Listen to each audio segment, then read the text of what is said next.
네가 잘못한 모든 죄 아빠가 용서하마. 그런데 어제 엄마한테 거짓말한 죄는 용서 못해. 자, 여러분 이 말이 맞는 말인가요? 틀린 말인가요? 모든 죄를 용서해 준다고 이야기해놓고 어제 거짓말한 거는 용서 못한다. 그럼 모든 죄를 용서하는 것이 아니지 않습니까?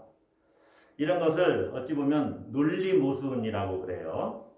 그런데 오늘 성경을 읽다 보면 주님의 말씀 중에 이와 비슷한 말씀이 있어요. 마치 논리모순처럼 여겨져요. 28절 29절 말씀입니다.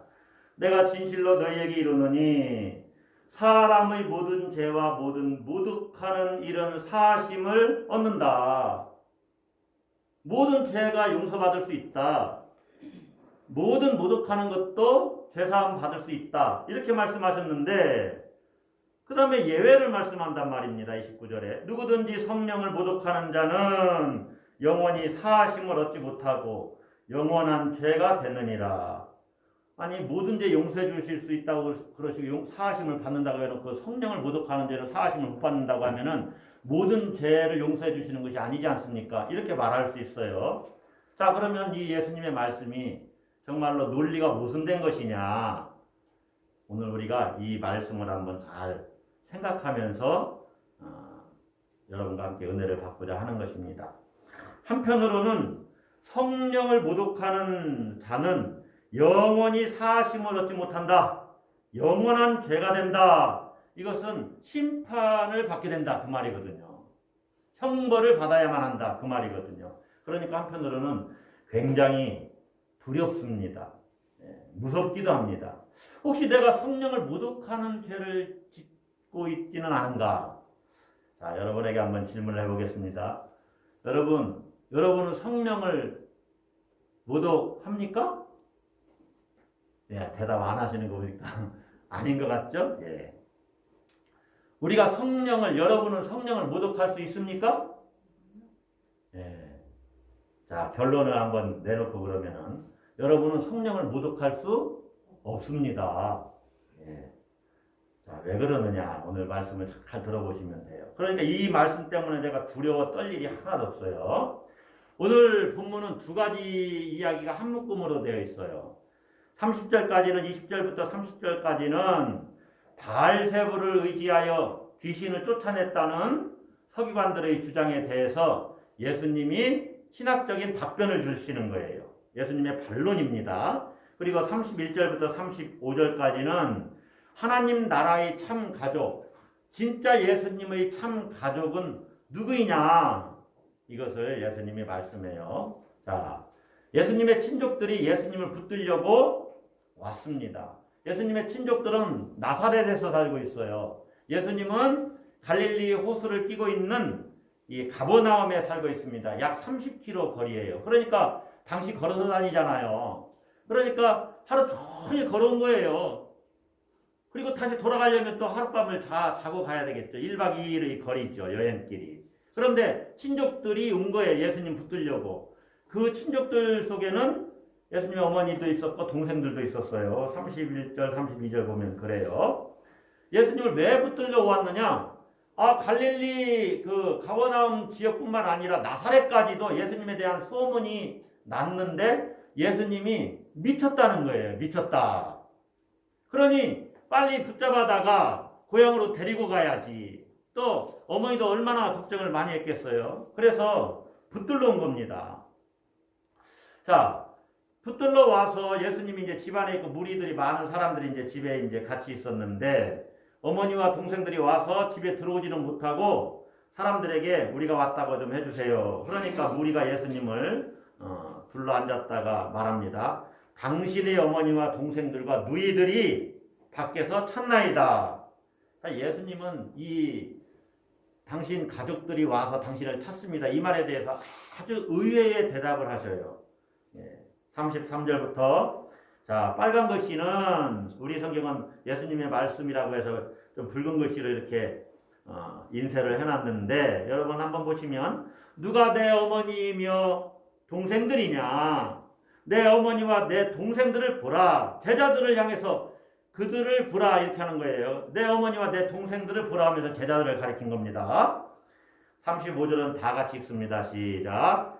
누구든지 하나님의 뜻대로 행하는 자가 내 형제요 자매요 어머니이니라. 여러분, 가족들이 이 말씀을 들었으면 굉장히 서운했고 아마 기분이 좀 나빴을 거예요. 자기들이 예수님 가족인데 제자들에게 내 어머니고 내 형제고 내 동생들이라 이렇게 말씀하니 얼마나 서운해요. 예. 그런데 이 예수님이 하신 이 말씀은 예수님이 가족들을 무시해서 그런 것이 아닙니다. 가족이 아무 의미가 없기 때문에 그런 말씀을 하신 것이 아닙니다. 어머니와 동생들을 자신의 가족 구성원에서 배제시키기 위해서 하신 말씀이 아니다 하는 것입니다. 예수님은 왜 이런 말씀을 하셨느냐?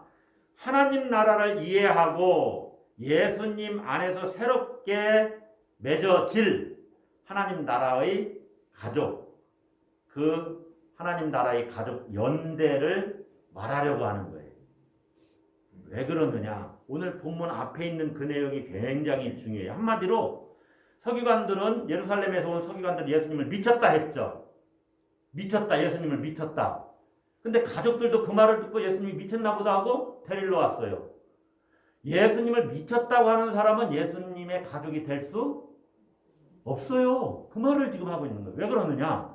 예수님이 하신 일은 예수님 미쳐서 하신 일이 아니고 하나님 나라 운동을 하고 계시고 하나님 나라의 일을 하고 계시고 그 기원이 한마디로 말하면 귀신 들려서 그런 것도 아니고 사단이 역사해서 그런 것도 아니에요. 미쳐서 그런 것도 아니에요. 성령으로 말미암아 이 일을 하고 계시는 거예요.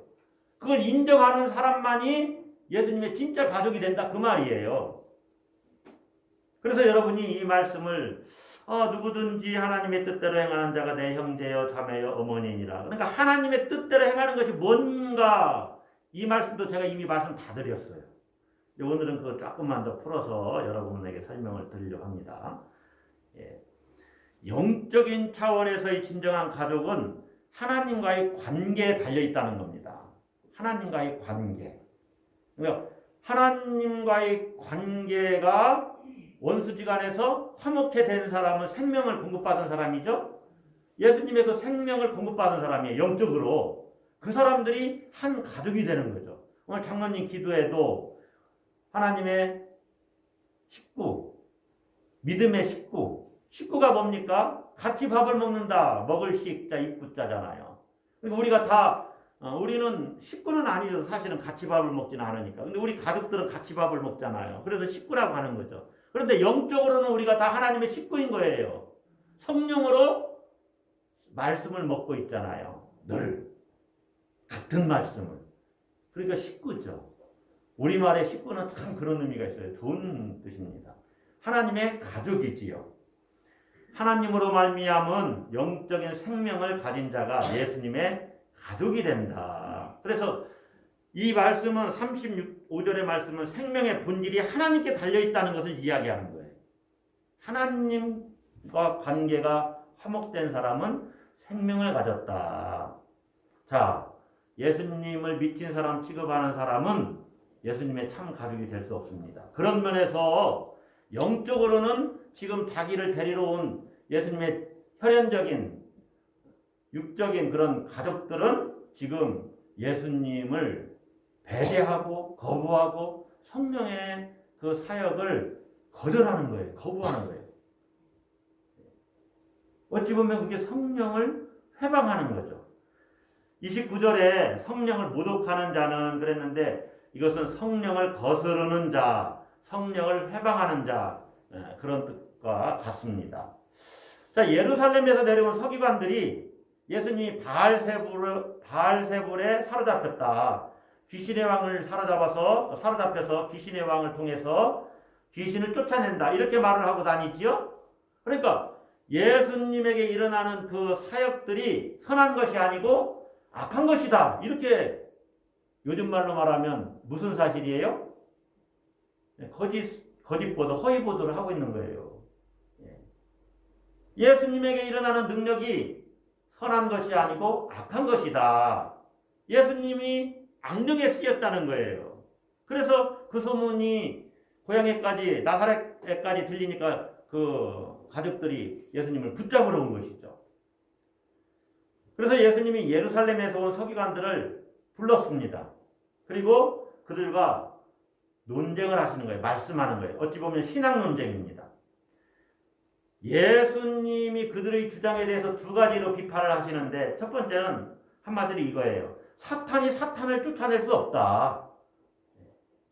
그래서 24절 보시면 만일 나라가 스스로 분쟁하면 그 나라가 설 수 없고 또 집이 스스로 분쟁하면 그 집이 설 수 없다.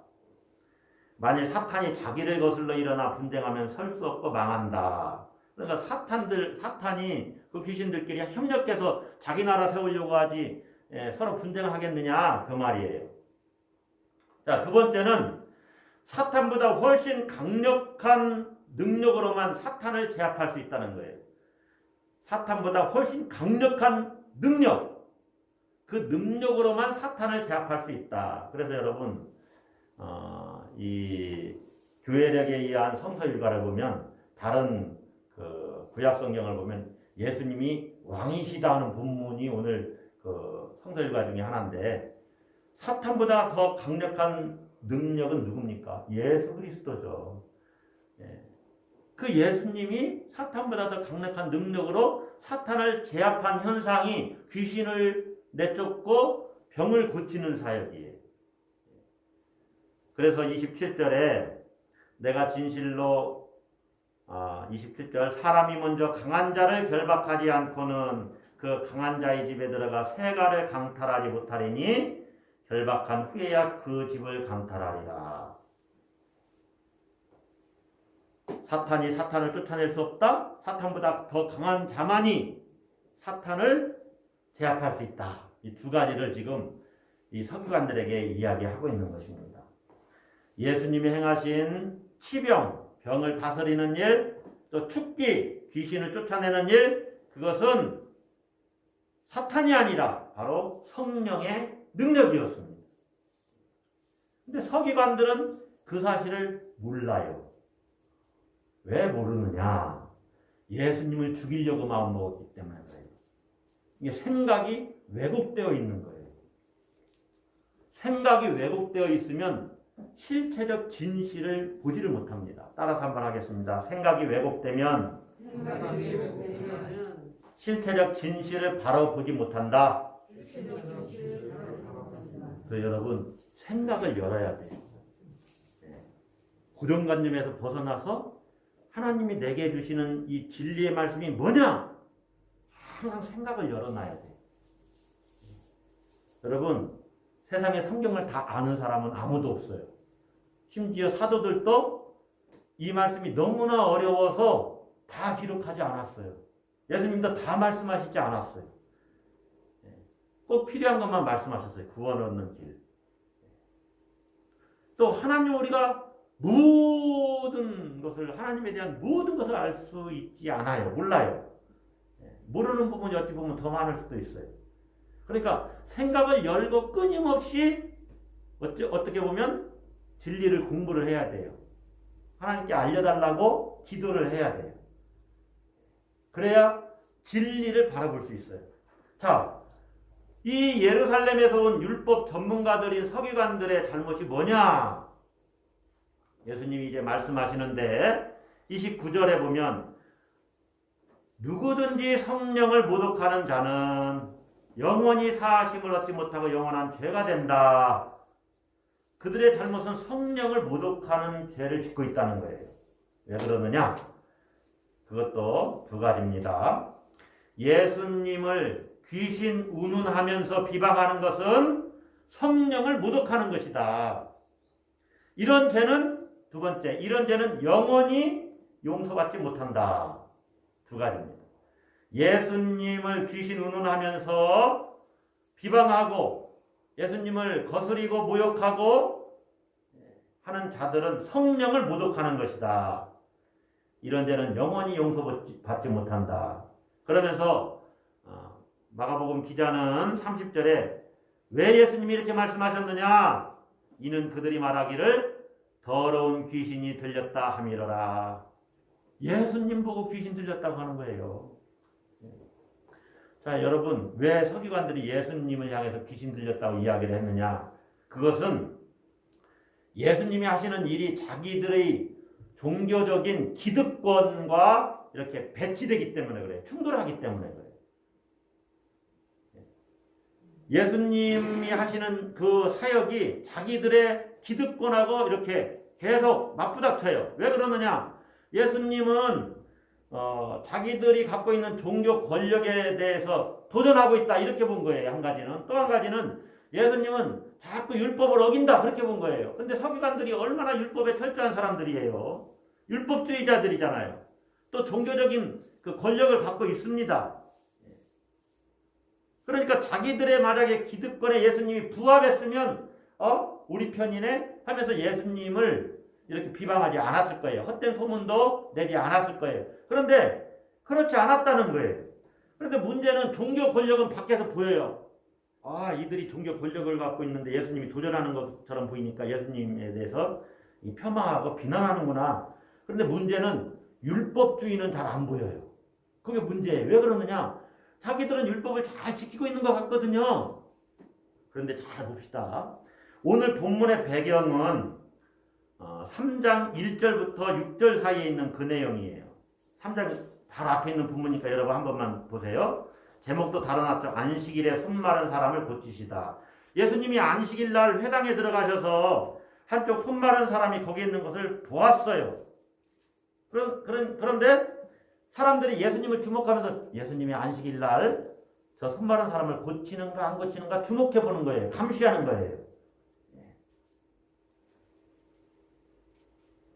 예수님이 사람들에게 이렇게 말합니다. 한가운데 그 손 마른 사람을 일어서라고 하고 3절에 한가운데 일어서라 하시고 4절에 보면 그들에게 이르시되 안식일에 선을 행하는 것과 악을 행하는 것 생명을 구하는 것과 죽이는 것 어느 것이 옳으냐?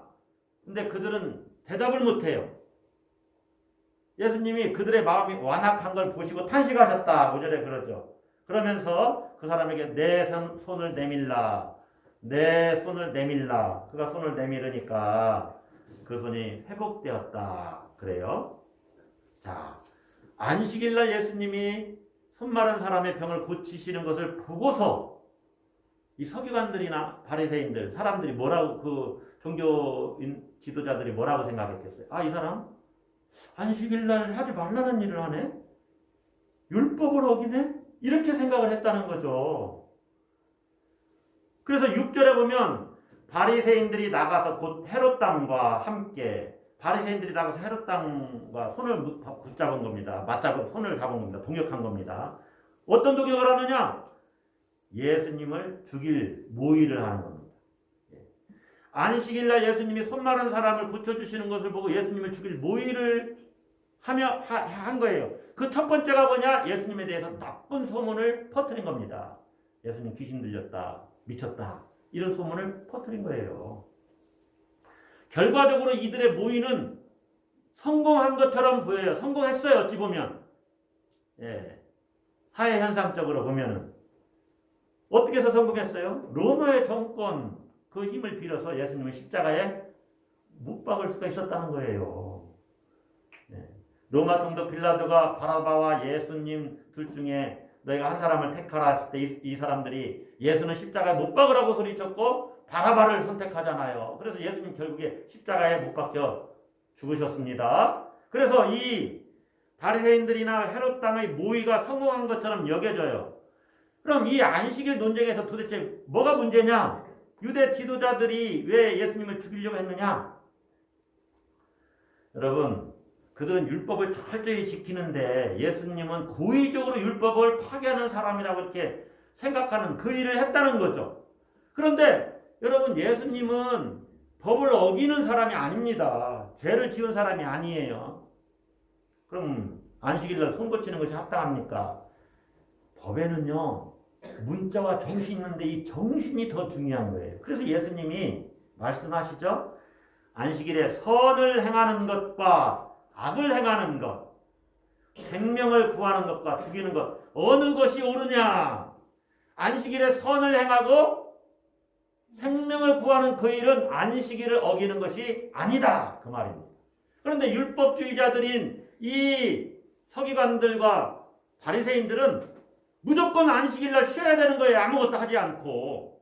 그러니까 월요일날 만약에 예수님이 그 병든 사람을 고쳤으면은 이들이 문제 삼지 않을 거예요. 그러나 월요일까지 기다릴 수 없는 것이 예수님의 뜻이고 하나님의 뜻이에요. 선을 행하고 생명을 구하는 일. 따라서 합시다. 생명을 구하는 일. 이것이 예수님이 하신 일이거든요.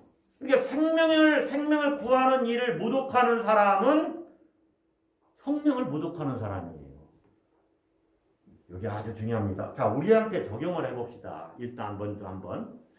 우리는요, 이 생명을 구하는 일보다는 때로 생명을 파괴하는 일에 우리 힘을 쏟을 때가 너무나 많아요. 이게 무슨 얘기입니까? 할 텐데.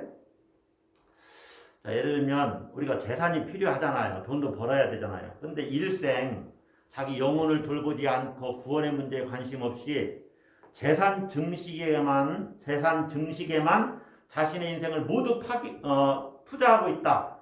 그러면은 그 사람은 자기 생명에 대해서 모독하고 있는 겁니다. 생명을 모독하고 있는 거예요.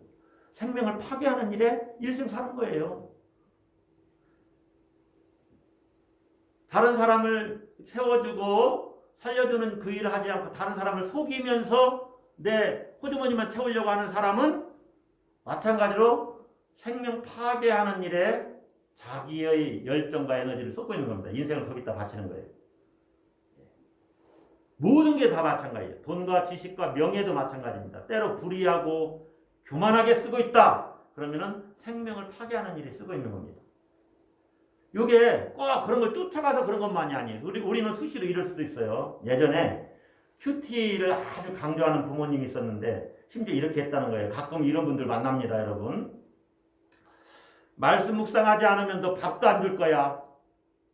너 기도 하루에 10분 정도 아이들 양육하면서 10분, 기도 10분 정도 하루에 매일 10분 하지 않으면 너 밥 먹을 생각하지 마.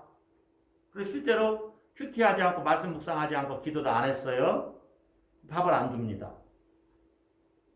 뭐 신앙교육 한다고 그럴 수 있지만 밥을 안 준다는 얘기는 뭐라는 얘기예요? 한마디로 말하면 너 죽으라는 소리와 똑같은 거예요. 생명을 파괴하는 일입니다. 왜? 이것은 뭐냐면 내가 정한 규칙이 절대적인 거예요. 자, 율법주의자들의 문제는 뭐냐? 율법을 지키는 것이 지상 최고의 과제예요. 지상 최고의 과제. 지상명령이에요. 바리새인들에게는. 율법 준수가 지상명령. 그런데 예수님은 그게 아니다. 생명을 구하는 일이 지상명령이라는 거죠. 율법도 원래는 생명을 구하는 일이었습니다, 여러분. 그런데 율법을 절대화시키면 아까 그 엄마 아버지처럼 되는 거예요. 내가 밥을 안 줘? 내가 말씀 묵상 하나 말아. 애기 기분 나쁘니까. 나한테 밥을 안 줘? 엄마가 날 사랑한다며? 내 말씀 묵상 안 해. 했어도 안 했다 그래. 그래서 밥을 며칠 동안 굶는다. 이해가 가죠? 율법을 절대화하면 생명을 파괴하게 됩니다. 예를 들어 주일날 예배 안 나와요? 그리고 천국 갈 줄 알아요? 제가 그렇게 늘 설교를 한다면 여러분 마음이 주일날 안 나와야만 되는 일이 있는 분들은 얼마나 마음이 불편해요. 저는 계속 생명을 파괴하는 설교를 하고 있는 거예요. 주님은 생명을 살리는 사역을 하십니다. 할렐루야.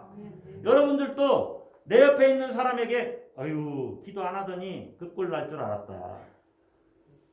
지난주 말씀드렸듯이 심판지향적인 삶이라고 생명을 파괴하는 말을 한 거예요. 내가 지금. 아유 주일날 못 나와서 얼마나 속상했어. 얼마나 나오고 싶겠어. 하나님 다 이해하셔. 마음 편히 생각하고 나올 수 있으면 나오면 돼. 그래서 이 사람이 위로받고 소망받죠. 이게 생명을 살리는 사역이에요. 제가 꼭 지금 전도해서 이 사람 구원해라 그런 말이 아닌 거 여러분 아실 겁니다. 여러분이 하는 모든 말과 행동이 생명을 살리는 일에 방향을 그쪽을 향해야 된다 그 말이에요. 그것이 성령이 원하시고 하나님이 원하시는 거예요. 자, 성령을 모독하는 죄는 영원히 용서받지 못한다고 그랬죠. 이 말씀이 참 두려운 말씀인데 만약에 신자들이 그런 죄를 지으면 어떻게 해요? 하고 불안해할 수도 있습니다. 그런데 여러분 이 말씀은요. 하나님은 사랑이 많으시고 자비로우신 분입니다. 이 말과는 좀 이렇게 충돌하는 말이에요. 대치돼요. 또 29절 말씀과 더 충돌하죠. 사람이 모든 죄와 모든 모독하는 일은 사하심을 얻되. 그러니까 자비로우신 하나님께 용서하지 못할 죄는 없어요. 하나님 모든 죄를 다 용서해 주실 수 있으세요. 그럼 이 성령을 모독하는 그것이 뭐냐? 이미 다 설명을 했는데 하나님을 대항해서 하는 말이나 행동들, 원래 그 성령을 거스르는 죄, 모독하는 죄, 그때 모독, 거스른다 이 말은 블라스페미아라는 말인데 하나님을 대항하는 행위나 말이 그런 거예요. 그러니까 의도적으로 하나님의 능력을 인정하지 않고 거절하는 것, 이것이 성령을 해방하는 거예요. 그래서 이 서기관들은 의도적으로 예수님을 통해 나타나고 있는 하나님의 그 나라, 하나님 나라의 사역을 의도적으로 거절하고 있어요. 예수님이 귀신 내쫓는 행위가 하나님 나라의 일이잖아요. 생명을 구하는 일이잖아요. 그런데 귀신의 힘을 빌려서 한 것이라고 예수님의 사역을 폄훼하고 예수님을 인정하지 않아요. 그래서 그들은 성령을 모독하고 영원한 죄에 처해지는 겁니다. 그들이 영원한 죄에 처해지는 거예요. 용서 못 받아요. 그렇게 하면. 그러나 예수님을 인정하면 죄의 사함을 받는 것이죠. 우리는 예수님을 인정한 사람들이잖아요. 예수님이 사탄의 세력을 결박하고 사탄의 세력을 내쫓는 하나님 나라의 일을 하고 있는 그분의 기원은 성령의 능력을 덧입어서 하고 있음을 우리가 믿는 우리가 그리스도인이잖아요. 그러므로 우리는 성령을 모독하지 않습니다. 제가 설교 제목을 옛날에도 이 설교를 한번 했더라고요. 보니까 이 부분을. 근데 그때는 설교 제목을 성령을 모독하지 말라 그랬는데 설교 제목을 그렇게 하면 안 되겠다 싶은 거예요. 그래서 성령을 모독하는가 이렇게 바꿨어요. 오늘. 우리는 성령을 사실 모독하지 않습니다. 이미 예수님이 하나님이 보내신 하나님의 통치를 가지고 오신 우리의 왕이라고 믿잖아요. 그러니 성령을 모독하지 않은 거죠. 여러분 하나님 앞에서는 용서받지 못할 죄가 없습니다. 예수님을 통해서 우리는 제사함을 받았고 예수 그리스도가 우리의 진정한 왕이 되시고 그분은 성령의 능력으로 사역하셨다. 귀신 들림이 아니요. 바알세불의 힘을 얻어서 한 것이 아니요. 사탄으로 말미암은 것이 아닌 것을 우리는 압니다. 할렐루야. 하나님의 뜻대로 행하는 자가 내 형제여 자매여 어머니이니라 그랬죠. 자, 여러분들은 가끔 이렇게 생각하실 거예요. 하나님의 뜻대로 뭘 행해야 하나님의 예수님의 자녀 가족이 된다고 했는데 나 제대로 못 행했는데. 여러분 이 하나님 뜻대로 행한다는 것은요. 요한복음 6장 40절에 보면 내 아버지의 뜻은 아들을 보고 믿는 자마다 영생을 얻는 이것이니. 아버지의 뜻은요. 예수 그리스도를 믿고 영생을 받는 것이 아버지의 뜻이에요. 그러니까 우리는 예수님을 믿고 영생을 받았고 영생을 계속 공급받고 있잖아요. 그러니까 아버지 뜻대로 지금 행하고 있는 겁니다. 할렐루야. 그래서 예수님의 가족이 되는 거예요.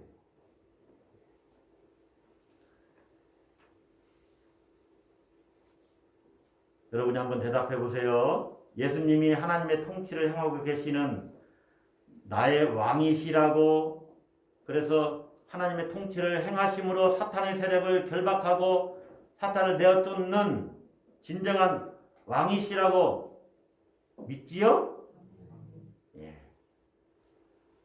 그런 사람이 성령을 회방합니까? 아닙니다. 분명히 대답할 수 있어요. 그런 사람이 성령을 모독합니까? 아닙니다. 그럴 수 없습니다. 성령을 모독하는 죄를 우리는 짓지 않아요. 이미 성령으로 말미암아 예수님의 가족이 됐어요. 자, 그러므로 이제 결론으로 우리가 해야 되는 일은 예수님이 그 하신 일들을 계속 하면 되는 거예요. 생명을 살리고 선한 일을 하는 것입니다. 네.